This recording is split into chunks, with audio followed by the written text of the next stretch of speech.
Namaste,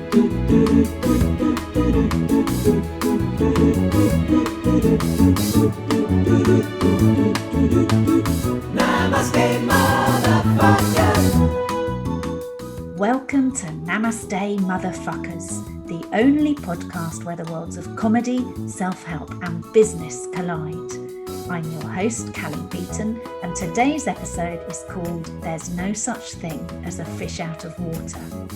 One of the things my guest and I talk about today is synchronicity, a term originally coined by Carl Jung that refers to deeply meaningful coincidences which mysteriously occur in your life. When synchronicity happens, you'll have experiences that seem far too significant to be mere day-to-day, serendipitous encounters. For example, the first and last British soldiers to die in World War I are, entirely by coincidence, buried yards apart and facing each other in the same cemetery. And that's not all. A certain Violet Jessop, what a great name, earned the nickname Miss Unsinkable, a bit sexist, when she survived both the Titanic sinking in 1912 and its sister ship, the Britannic, which met the same fate in 1916. And here's quite a sweet one. In 2001, a 10-year-old little girl called Laura Buxton released a red balloon from her front yard with a label saying, "Please return to Laura Buxton," and her details. The balloon finally landed in the yard of another 10-year-old girl, also called Laura Buxton. And that's not it. They met up.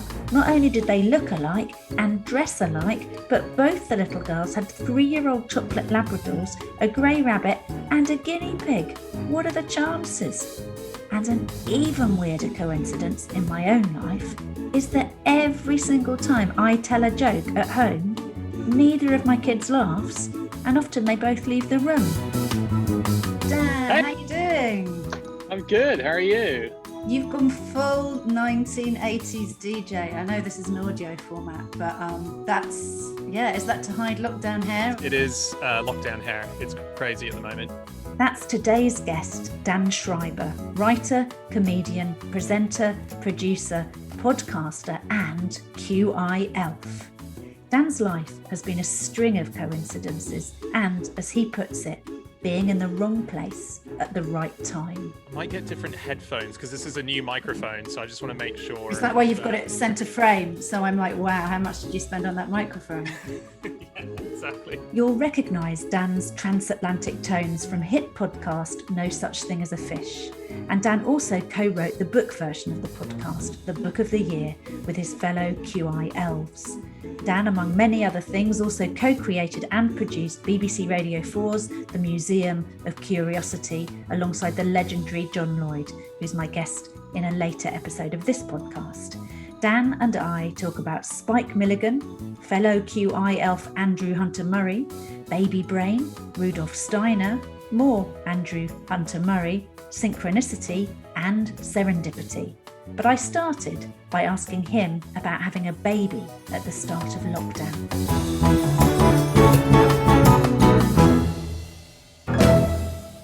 Yeah, he was born on April 15th, so he's just turned a year old, and he was born on what was in the first lockdown, the peak of the pandemic that they had predicted with the curve.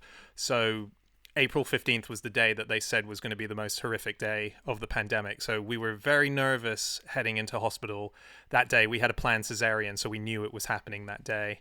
And it was a terrifying time. Also quite magical to be in a hospital and witness the incredible work that all the nurses and doctors were doing. It was the one time you didn't want to be in hospital. We were in for the right reasons, and we got to experience it. And just be able to say thank you to them was quite an emotional thing to do. Did you bring up a saucepan and a wooden spoon and just beat the pan and say thank you NHS? Thank you NHS. During the cesarean section, I was there. Yeah, it just added to the atmosphere. Usually they play songs in the background, but they just allowed me. There was no need because you brought your steel band along. Yeah, it was like Stomp. So you were there for the birth, because I know when we were. And by the way, I should say we're recording this in April 2021, so we're talking about a little baby born in April 2020. And I know you were worried you wouldn't be able to actually go into the hospital because of it, and it might be just your wife life going on her own, which I thought was an extreme length to go to be a 1950s dad who didn't want to be there at the birth. But did they let you in the end? They did. It was an extraordinarily intense lead up to it, because there were quite a few qualifications to me getting in and being allowed at all to enter into the hospital. So one of the things was, obviously I needed to pass the sort of temperature test when you were going inside, and that was the biggest. If I wasn't going to pass that was me done.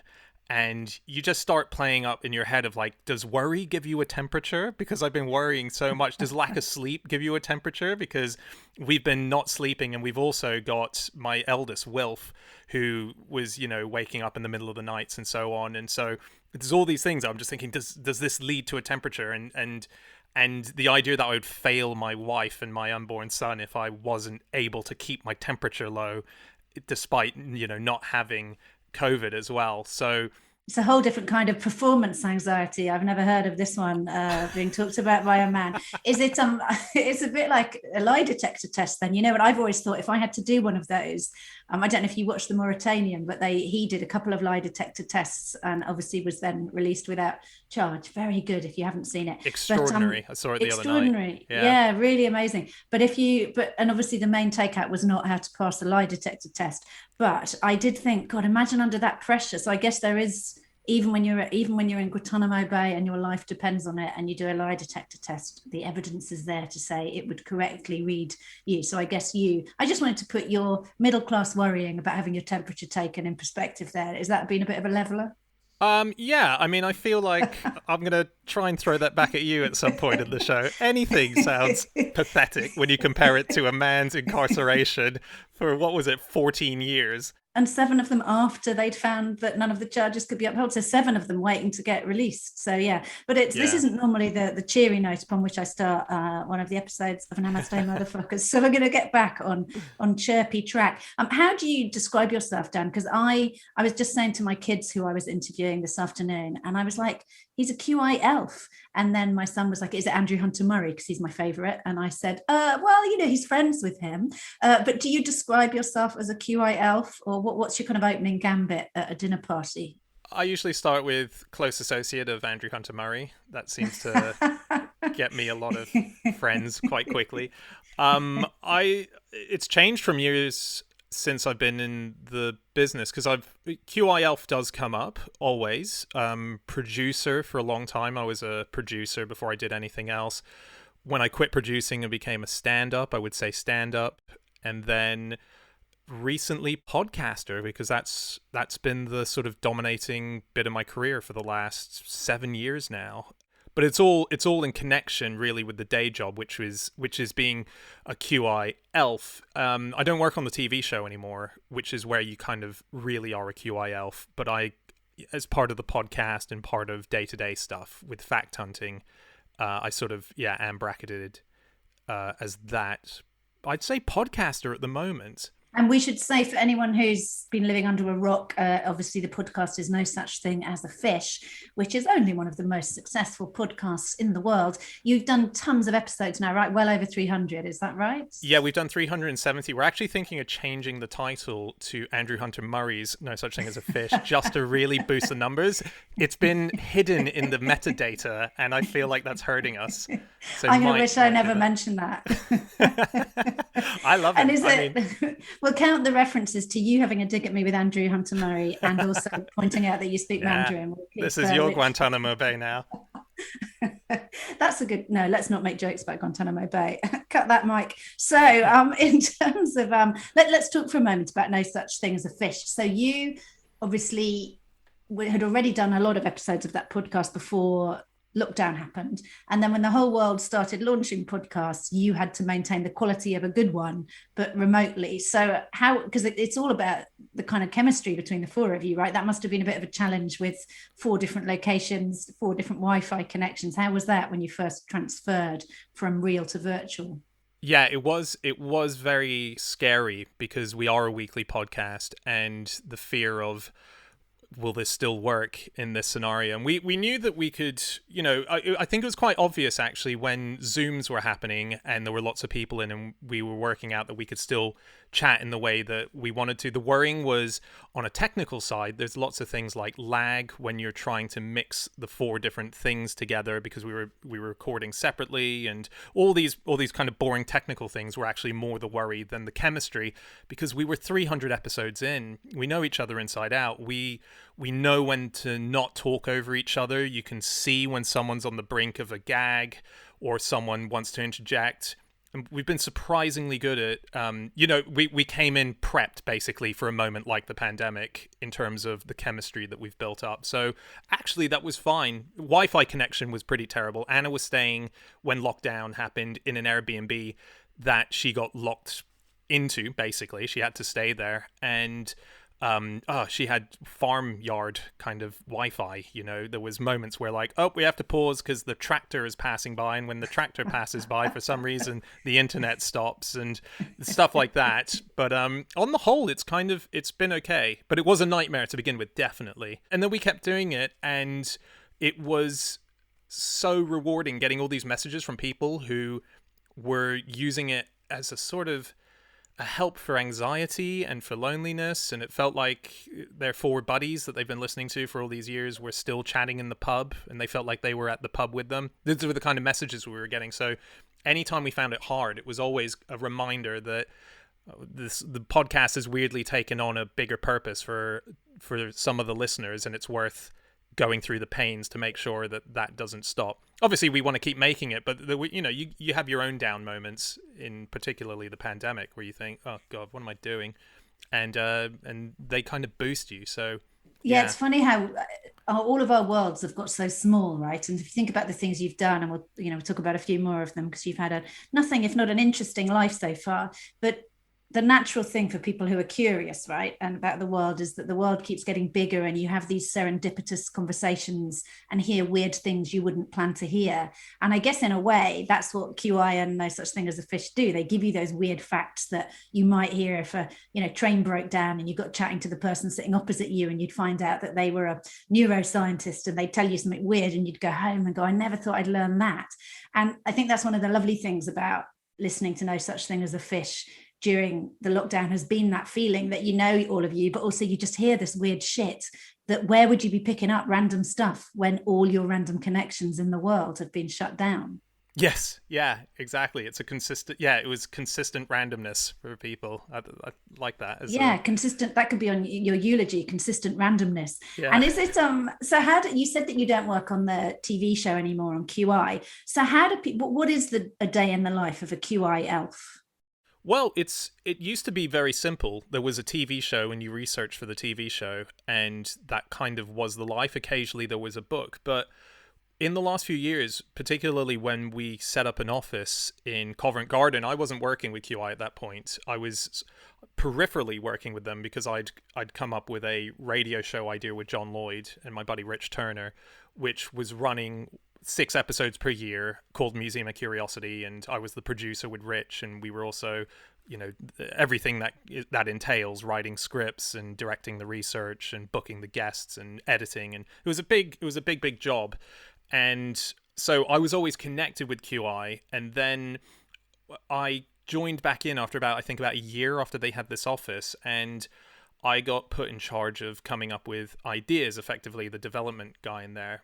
And I started noticing how John Lloyd and Sarah Lloyd, who run the company, are just extraordinary at finding people who are very dynamic and have different skills that are transferable within the company, and giving them the space to do that. So we all started coming up with different ideas, and no one has a consistent job at QI. So there is no average day for a QI person. You might be working on some big new app idea or a TV show idea. The app bit makes us sound wanky.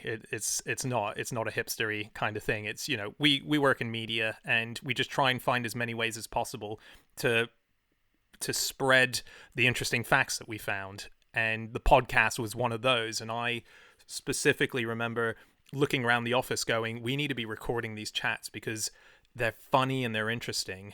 and we should be bottling this because most of it doesn't make it to the TV show. And it was just as simple as that. And then that was my project. Along with James Harkin, he and I would really sit until 1 a.m. in the morning just trying to crack this thing. And then, coming up with book ideas and coming up... It's a lot of reading, but to not one specific thing. There's no linear day at QI. I'm guessing that you obviously don't, as a QI elf or anyone who's working, whether it's on QI, the show, or any other aspect of what you guys do at QI Towers, I'm guessing you don't just go into Google and go, oh, here's an interesting fact about a lab rat. So how do you find the weird stuff that isn't Googleable? Well, sometimes you do that as a starting point. It's always good to have something to kick you off and then dig deeper into and try and work out what that is. So, like, for example, an upcoming fact that I'm going to be doing on the podcast, I haven't actually looked into this enough to be giving great detail about it, but I read an article that in America, there are over 300 women whose names are spelled A, B, C, D, E. And that's their first name. So, and it's pronounced differently. How many women? Over 370. Oh my God. And there's been a boom in the last few years of more of them being named that, and it's pronounced something like Abacidi or Absidy. I can't remember the exact pronunciation, but it is spelled as ABCDE. And so, okay, so there's a kind of fact that actually, when I started looking around, was sitting there on the internet, and that's fine. So you start looking into it a bit more, and I was looking at who are these 370 women that have been named this, and let's say girls, because obviously it's babies that are being named them in recent years. So you look into that and found out that in 1990, there were 5 people in America called ABCDE. I'm just going to say it like that for ease. Mm-hmm. And according to the reports, all 5 of them were born in Hawaii. And interestingly, Hawaii, the modern alphabet of Hawaii, does not contain the letters B, C, or D.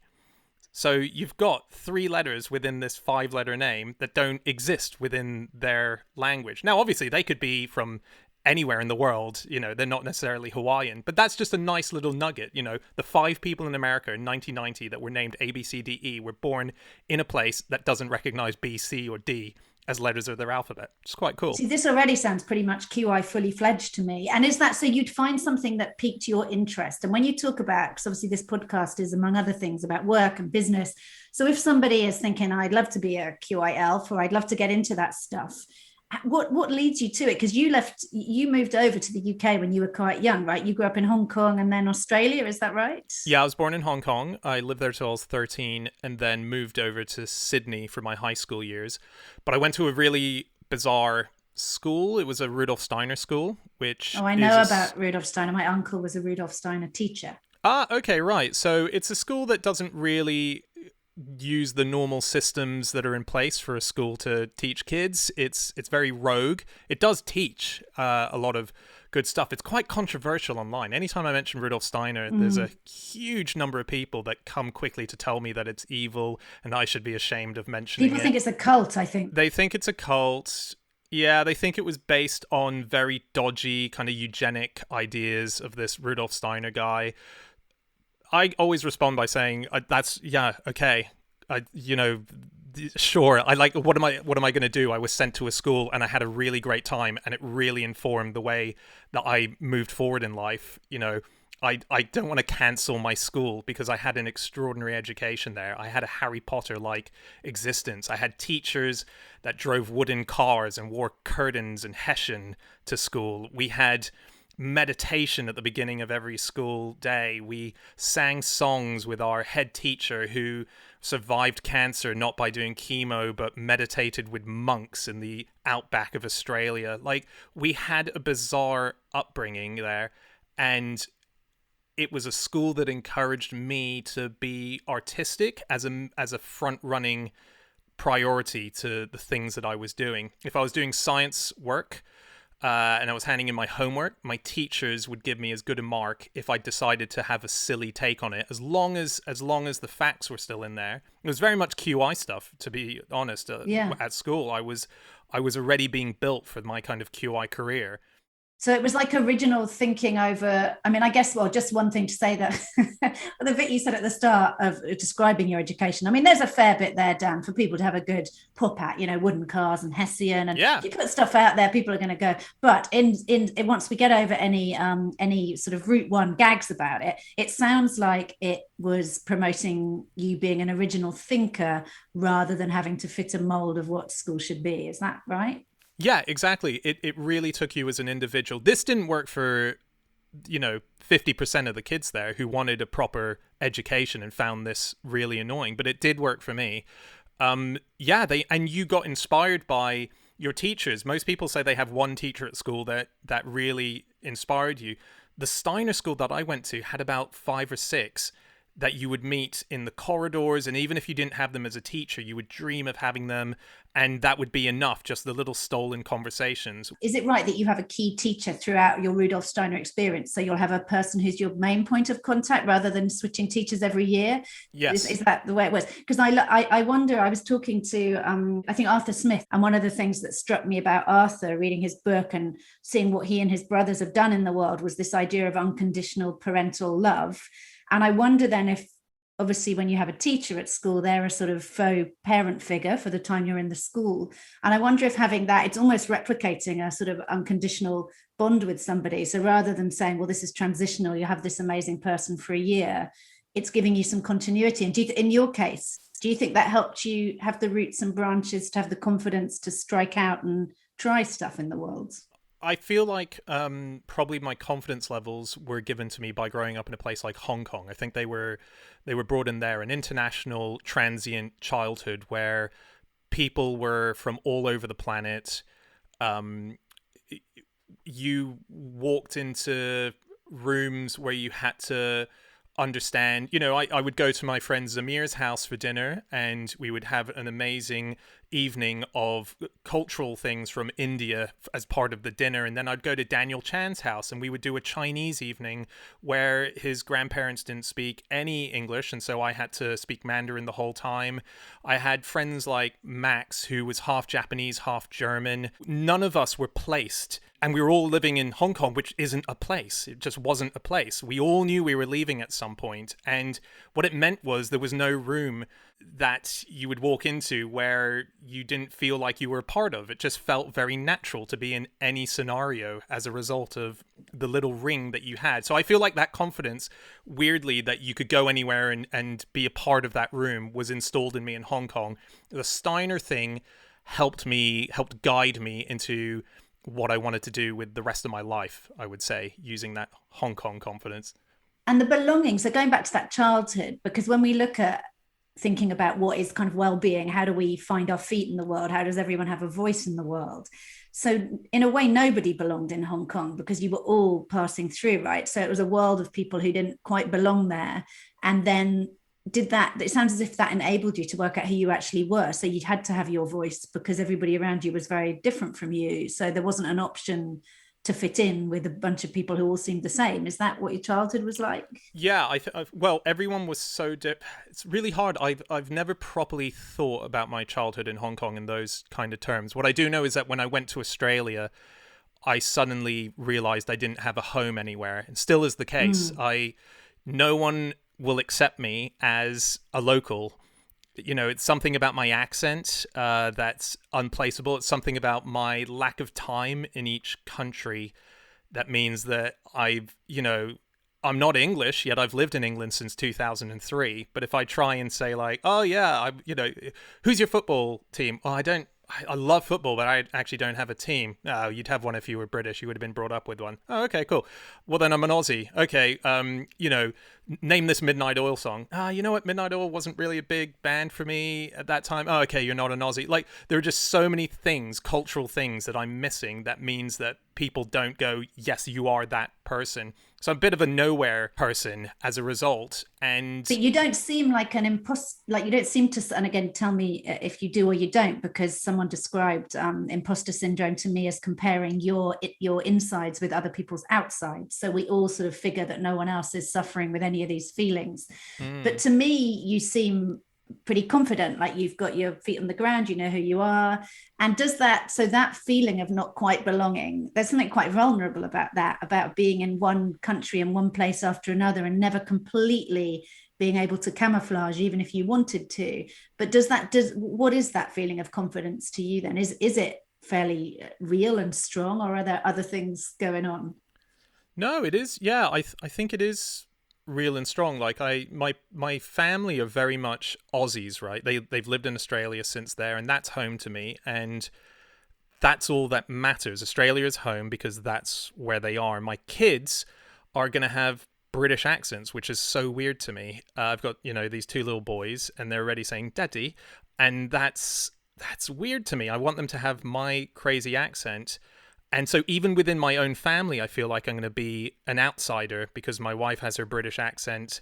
Even if we moved to Australia, they would have an Aussie accent. It's so hard to be able to work out how my kids are going to sound like me. So I have no issue with where I'm placed, because I know that even within my own family, I don't have that placement. I'm just this ephemeral kind of weird accented guy. And this is turning like into a weird therapy session where I haven't worked out what I think about this, so I'm just saying it out loud. And you're not paying me enough for me to answer in an intelligent way. What I mean is, it's kind of these are all new thoughts that I don't even know if I believe. They're just coming out of my mouth. That's a big old disclaimer. We're going to put them out anyway, Dan, even if you're like, oh, I don't know what I said. She tricked me. I'm the one with concussion. You should be the one telling the truth. But it sounds as if, so the Rudolph Steiner school, in a way, would have been the perfect breeding ground when you think about creativity, because one of the things some people will know you from, and this really struck me when you did it. So right at the start of lockdown, you had this little baby, the whole world had gone to shit, and everybody was kind of struggling to just get through hour to hour. None of us really knew, was this properly going to go full contagion, or was it going to go away again? And then you, with a tiny baby, decided to start doing a daily show us your shit Insta live show. So you came up with a show called Show Us Your Shit, and started doing it at a point when a lot of people would have been like, I wonder if I can manage to clean my teeth today. That feels like quite a big ask. So how do you do that? How does someone come up with something like that under those circumstances? I came up with that in a bit of a panic, actually, because when my first son Wilf was born, I had this idea and then developed it with the Fish Gang for a book which was based on the year, which was called The Book of the Year, and it was distilling all the most interesting stuff that happened in it. And I came up with the book idea in January, which is when it turns out I had conceived my son with my wife, and we delivered the book in September, which is when he was born. And so this book's gestation was the exact same time period as my son's gestation, and the guys were really lovely. When the book came out, they allowed for me to dedicate the book to my son, to our partners and to my son, and it was really important to me because it's something that he's going to have for the rest of the life. This is the year that happened, the year that you were born, in a book that's dedicated to you. And I was really proud of being able to do that for him. And when Ted was arriving and the world shut down, we had been planning possibly to do another book of the year. We did 3 in total, but in 2020 we decided not to, and for the better, because of what happened. Namaste, motherfuckers. You had this lovely gift, a sort of a life legacy for your firstborn, and then your secondborn comes into the world. He's coming into the world, and I thought, I've done nothing to sort of, I don't know why I felt the need to do it, but sort of creatively mark something for him to sort of say, and this one's for you. It just suddenly felt an important thing to do. And with the stress of what was going on in the lead up to Fenella giving birth, I was losing the plot a bit with my, just generally my mind of what was going on, and was this going to be okay? I needed somewhere to put that energy. And it was actually a week before he was born that I suddenly woke up and I had this thought, and I messaged my QI buddy Alex Bell, and I said, what are you doing in 15 minutes? If I do an Instagram live thing, would you be free to come on? And he said, yeah. And I said, okay, this is what I'm calling it. Show us your shit. Go around the house, grab the most interesting stuff that you have, and we're going to show people on camera. And I did the first one, and it was great. And I thought, oh, well, I'll ask another friend. And they did it the next night. And then I asked another friend, they did it the next night. And I plowed on with it for until Ted was born. I certainly felt when my two kids were little, I wasn't a comic at the time, so I wasn't sort of having to really think what my voice was or who I was in the world in the way you do when you're a comedian. And I felt like I sort of de-selfed a bit. I became a parent, and I absolutely loved being a parent of a baby, but I felt that any sort of creative energy or sense of what I might say to the world was slightly diminished. And I was really struck by the fact that you still had a sense of who you were and what you wanted to say, as distinct from being a dad of a tiny baby. Yeah, that is interesting. I definitely wasn't like that with Wilf for the first time round, because we had to do an audiobook for the book of the year not long after he was born, and then a few weeks or like 2 months later we had to go on tour, and I'd do the show and come back home and then go off and do another bit of the UK and come back home. And on that, I was all over the shop. I totally was not on top of anything that I was saying. And equally, I feel like for the last 3 years, I've definitely had, the term is baby brain. I definitely have had that. My brain is all over the shop, except for when I was doing these Instagram lives where for some reason, everything just kicked into gear and I was able to have these great chats with people. And the format of the show is very simple. It's show and tell, right? It's, show me another thing. But I was trying to make sure that the people, what they were showing was stuff they found interesting that most people would find boring. The reality is, if it's told to you by someone who's interesting, they're going to make it sing. And so every item that would come up would sort of be like an adrenaline boost, because, oh my God, I'm looking at a piece of pottery that was taken from Saddam Hussein's palace. Like, suddenly you're like, did wow. Someone actually bring you that? Was that one of the things? Yeah, Jenny Colgan. Jenny Really? Colgan, the author, has that. It was collected for her by a journalist who was there at the time, who picked it up and went, "Oh, I'll give that for Jenny. She'll Or like he just this." picked it up in the gift shop, put a bit of dust on it. It was like, here you go. That's what this is. Exactly. Who have you had? You've had some really brilliant guests for it. What's been your favorite guest or thing that someone has brought on to show us your shit? I had an amazing episode with Jane Milligan, who is Spike Milligan's daughter, and she went through her attic and she found some pretty extraordinary things that I don't think have been seen anywhere. So, for example, she had slippers that Spike used to wear around the house, which were, Mr. Men, the Roger Hargreaves. Yeah. They were Mr. Funny. So Spike Milligan used to walk around his house wearing Mr. Funny on his feet, which it's just really heartwarming. It's worth the podcast interview just to have heard that one fact. I love that. Well, check this out. As well as that, she kept a bottle of, I believe it was whiskey or gin. I think it was whiskey. That was very old. It was Napoleonic. And it was the bottle that Spike opened the night that Peter Sellers died and drank all of on that night. And they kept the bottle as a symbolic thing. But the bottle that Spike down That's the amazing. night that Peter Sellers died. Yeah, and she had all these extraordinary items. And what was really nice about it was almost like an alternative biography show, because we were getting the story of Spike Milligan as a father, as a radio pioneer, comedy pioneer, as a TV show, sketch show pioneer, through all these very small items that wouldn't necessarily be shown in a museum. But, that bottle represented Peter Sellers and Spike Milligan's relationship, their love as basically brothers. And, Spike was in the hospital when he was dying, and that's what he went home to drink. It's just such an amazing artifact. And then she had random wonderful things that kind of told you more about Spike's life. Like she said, I've got this painting here, which I've had my whole life. My dad gave it to me when I was a kid. And it was this multicolored painting that had rhubarb, rhubarb, rhubarb written 3 times on it. And she just always had it and didn't know who had done it or where it had come from.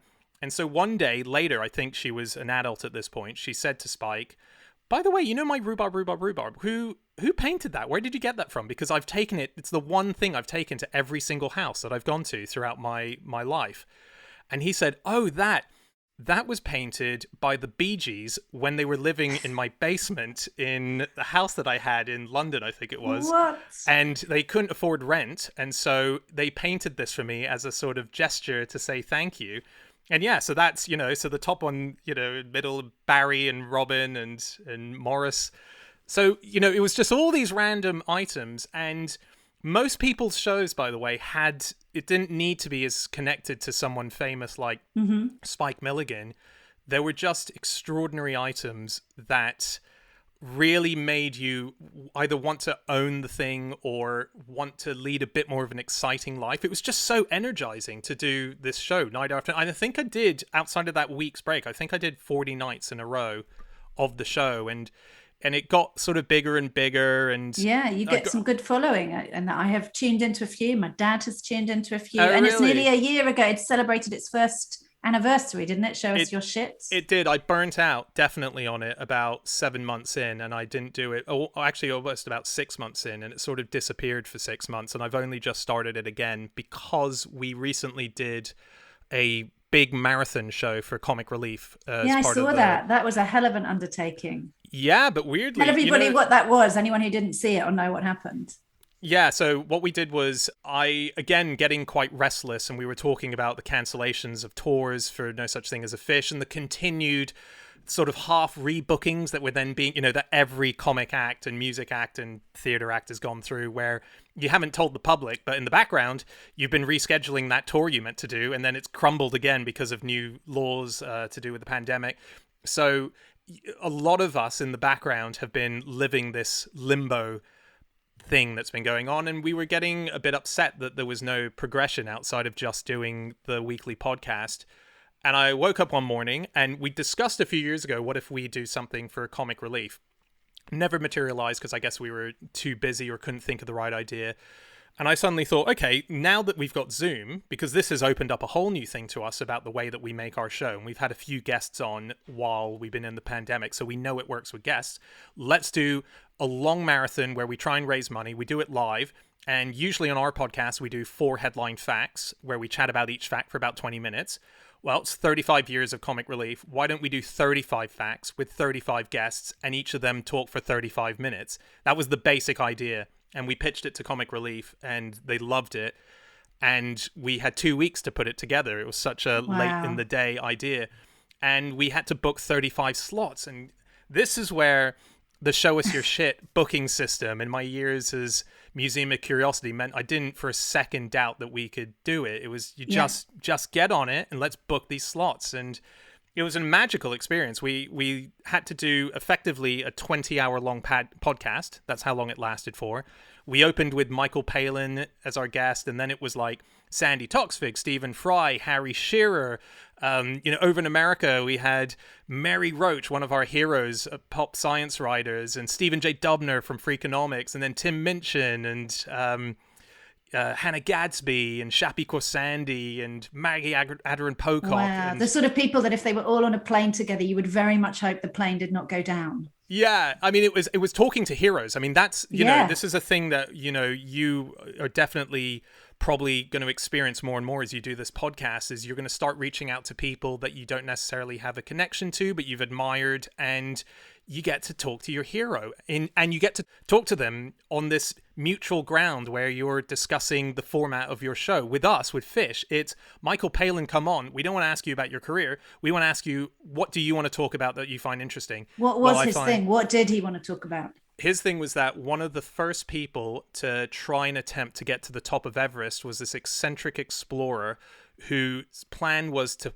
crash his plane halfway up the mountain into the side of the mountain and then climb the rest of the way up. Just to miss base camp. Yeah, just to sort of get a head start. But obviously the idea of crashing deliberately your plane straight on into a mountain is not a great plan. And what became of him? Well, actually, he wasn't allowed to take his plane into the right areas after he'd landed, I think, in Nepal or somewhere. So he had to walk the end of it, and he didn't make it. It wasn't. I don't think I can't remember if he died or not on the trip. I don't think he did. But then what you end up talking about is Mount Everest, about eccentric explorers, and that's totally Michael Palin's field. And it's just wonderful because when you interject with an interesting fact, it's not as if you're trying to take away from them talking about themselves or from them trying to promote something. It's like, we're all here just to talk about Everest. How cool is that? And then, all right, now it's time for who's coming on? Karen Gibson. Karen Gibson was and is the founder and conductor of the Kingdom Choir, which was the choir that sang, the gospel choir that sang at Harry and Meghan's wedding. Oh, yes. And what an experience that was. Look how well that worked out. Well, the marriage is going great. They're stronger than ever.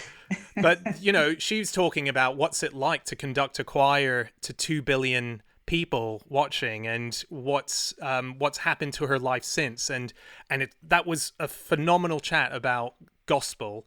We were speaking specifically about, I'm so annoyed I can't remember her name, but she was a famous gospel singer in America who Martin Luther King used to call up whenever he was feeling down, so that she could sing down the phone to him so that he could become happier again. Yeah, we'll look up who this was and try and put it in the show notes. Well, she is, I'm furious I can't remember her name. She's an amazing person, and she's also pivotal for a very important moment, which was when Martin Luther King was doing his great I Have a Dream speech. He wasn't going to go into the I Have a Dream moment. That was a thing that I think he'd mentioned once or twice on various different speeches, but he had a very different speech written down there.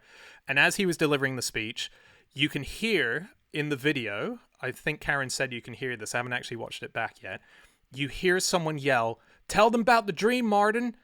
And that's her, that's this gospel singer. And that's when he puts down the paper and he says, "I have a dream," and tells that pivotal moment in history.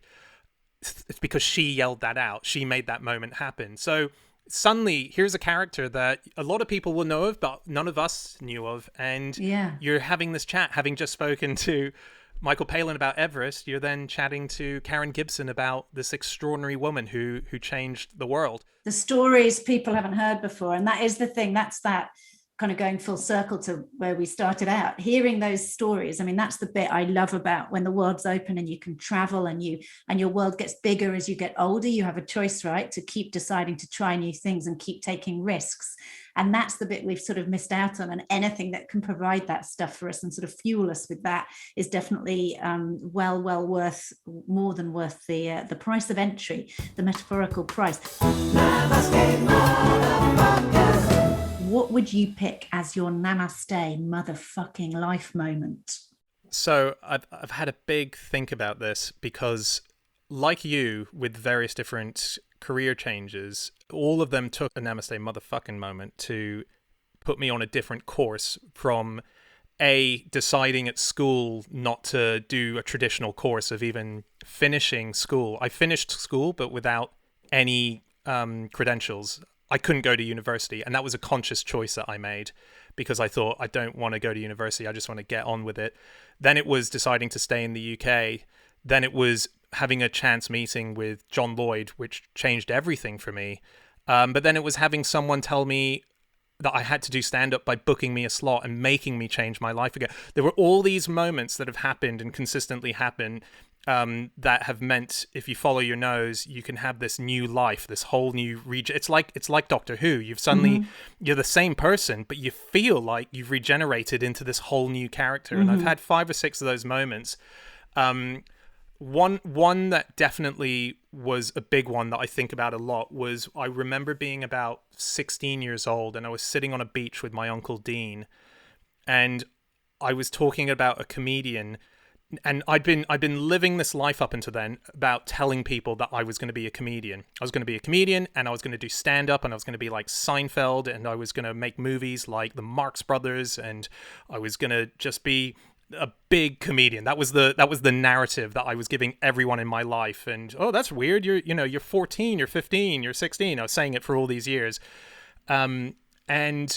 And so I remember being quite judgmental one day with my uncle sitting on a beach, and my uncle was over from Singapore. And so it's not as if I saw him a lot. He was someone very close to me in my life, but also a bit distant as a result of geography and lack of internet back then. And we were sitting on the beach, and I said, that comedian that he mentioned someone to me. That comedian's a bit crap. I'm not really into that. I don't think he's a very good comedian. And my uncle went, "Yeah, but he's doing it. He's way better than you because he's doing it. And all you do is talk about it. Where's your stand-up, Joe?"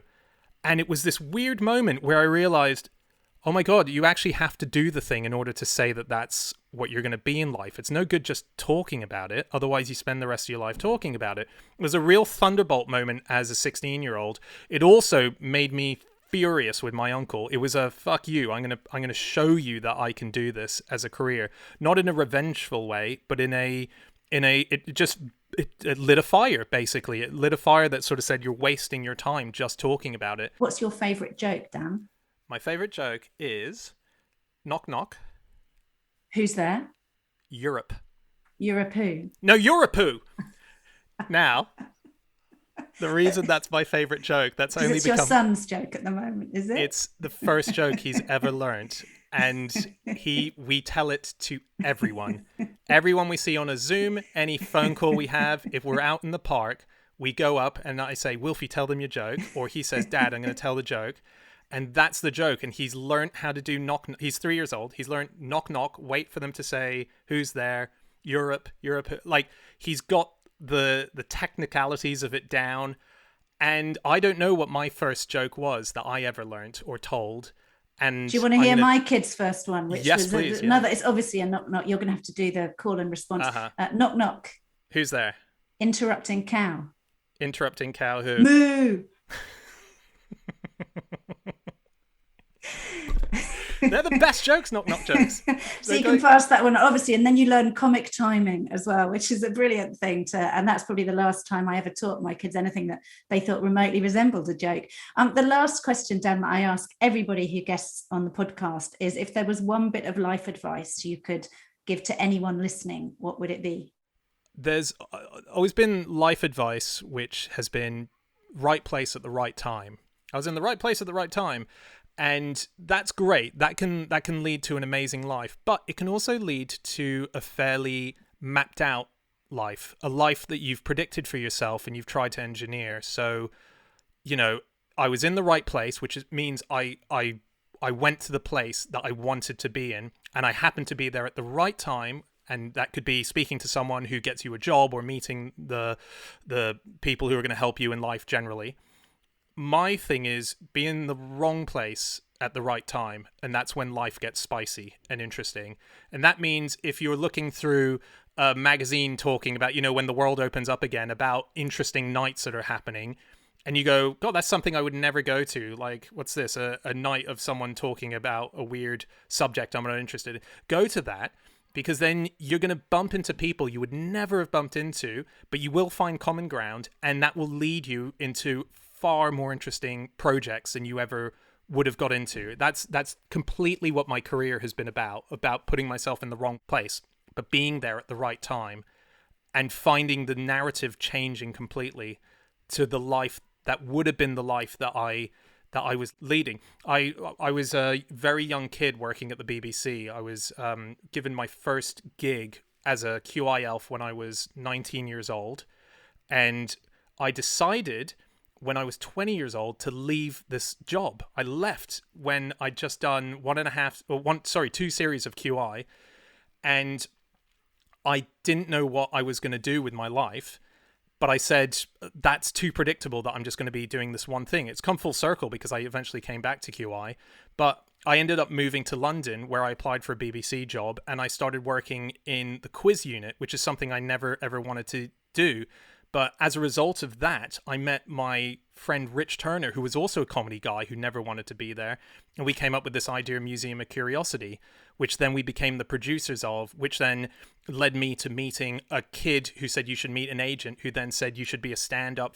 Just everything was in the wrong place. Now, I know it's within the same bubble, but what I mean is make eccentric and lateral decisions about what you're going to do, because it's far more interesting, and I could have stayed as a BBC guy in the quiz unit and maybe now be running the department as the internal quiz guy, but instead I went on to be a producer and then a stand-up and who knows what, and a podcaster now. Curated randomness, it sounds like. So the random acts happen and then you decide where you kind of go with them, but you've got to allow for the randomness and be curious enough to let those weird things happen and make unlikely decisions that might not make a lot of sense. Yeah, like I think there's a lot of thing to be said for the idea of synchronicity and looking out for things that obviously, if you talk to anyone who's skeptical, and I sit sit in terms of synchronicity, I sit firmly on the line, because I believe that you can change your life by looking at the synchronicities in your life, by just going, isn't that weird? That feels like there's something bigger, a bigger purpose going on here. Or, you know, and a lot of people say, well, it's just coincidences that happen. Yeah, absolutely, totally. But if I believe that there's something interesting in it, then that helps you to make decisions to guide your life differently. Like a really tiny thing. This is so odd, Cally, about today's chat, and in terms of life-changing moments. But when I took a week off work, and in my week off work, I thought, I want a bit of a mini adventure, and I found a fact, and I thought, I'm just going to follow up on this fact. And that following up on it led me to go down to Brighton and have a bit of a sort of fun journalistic kind of adventure. So the thing was that I found this fact about a story that Aleister Crowley supposedly turned a poet called Victor Newberg into a camel. I thought, what? He turned into a camel. And so I looked up if there was any truth to this. And there's a book that's coming out very soon on this guy, Victor Newberg, where in the author's bio it says, Victor Newberg is most famous for two things: discovering Dylan Thomas and being the man that Aleister Crowley turned into a camel. That's on his author's bio. So I decided, okay, I'm going to message this person who's editing this book and seeing whether or not they can tell me more about it. So just yesterday, I called them up after messaging them on Twitter, and they said, yes, we can chat. And as I was chatting to them, they said, and there's a guy called Justin Hopper, he said, by the way, very weird thing, but I was just mentioning to my partner before I came on to talk to you that I was going to talk to this guy called Dan Schreiber. And she went, Dan Schreiber, I know that name. How do I know that name? Oh my God, I hired him to work on a book that I co-wrote with Jimmy Carr called The Naked Jape to collect all the jokes for it. I haven't seen her in 13 years, I think. There's no connection. This guy lives in Essex. He's from Pittsburgh. There's nothing that connects us. He's writing a book about a long-lost esoteric occultist who was right-hand man to Aleister Crowley. And here he is, married with a child to Lucy Greaves, who wrote this book. So I try to find Lucy Greaves online to say, hey, how are you, on Twitter? And I put in Lucy Greaves, The Naked Jape. And the first thing that comes up on top tweets is a tweet from you saying, what a wonderful book this is by Jimmy Carr and Lucy Greaves. And here I am talking to you the next day. And I know there's no meaning in that. I know that, but isn't it fucking great? That is weird. And I didn't know my tweet was on there. So I do remember, I was about to say, what a great book. It's a really, really, and I didn't know you'd worked on that book either. Yeah, and I worked on it. And here's the thing, when I quit QI and I didn't know what I was going to do with my life and I was living in Oxford, Lucy Greaves gave me a job to work on this book. It was only like £600, but that gave me the money to pay my first month's rent in London. That allowed me to move and change my life entirely. And when we're talking about these namaste motherfucking moments, that was one of them. Lucy Greaves gave me that moment by handing me a second career, like the idea that I could have more of a comedy career, and my rent to move to London. That was my big thing. And there she is, and your name connected to her. So it all sounds weird, but you followed that stuff and it feels fun. It makes life feel like it's connected. Oh, it definitely keeps it interesting, and it keeps, as I say, your world getting bigger. And my little bit of life advice for this episode would be never be more than 2 degrees separated from Lucy Greaves, and you'll be absolutely fine.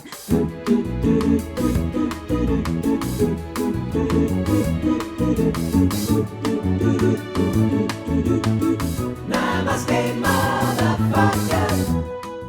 Not one, but 2 knock-knock jokes. Come on, guys. What do you want? Blood? Thanks so much to Dan for joining me. Now, every episode I pick a thing inspired by my guest that I am going to try. And this week it is something called the random input technique, which is often associated with Edward de Bono, the father of lateral thinking. Now, this technique quite simply involves picking a random word, usually a noun, but you could also do it from an image or something else, and following its associations freely until you find new ideas. The technique recommends that you just open a book at a random page and pick a random word on the page. De Bono explains, by definition, a random word is unconnected to any subject and so provides a new entry point. So it's meant to be brilliant, this technique, for helping you get around creative blocks and all that kind of thing. So I've decided I am going to try it and see if it helps me with my joke writing. So I'm going to pick my word. I've got in front of me the complete works of Shakespeare, mainly because I'm a pretentious knob. And my word is going to be, Richard III. My word is tomorrow. I don't know if I like that word. Another word on the page is ghosts, but I'm going to start with tomorrow, and then I might cheat and use my plan B word, ghosts. So that's it for this week. Thanks so much to Dan for joining me. You can find links to his social media and other good stuff in the show notes.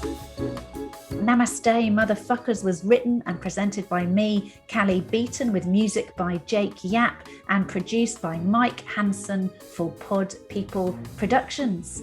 If you've liked today's show, please subscribe now on your favourite podcast app and also rate and review the show, not because I'm needy and crave external affirmation, although those things are true, but because it does help other people find the show.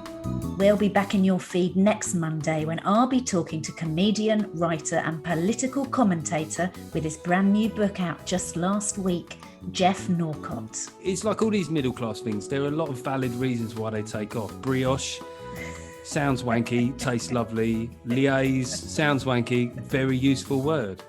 I'm Cally Beaton. Until next time, motherfuckers.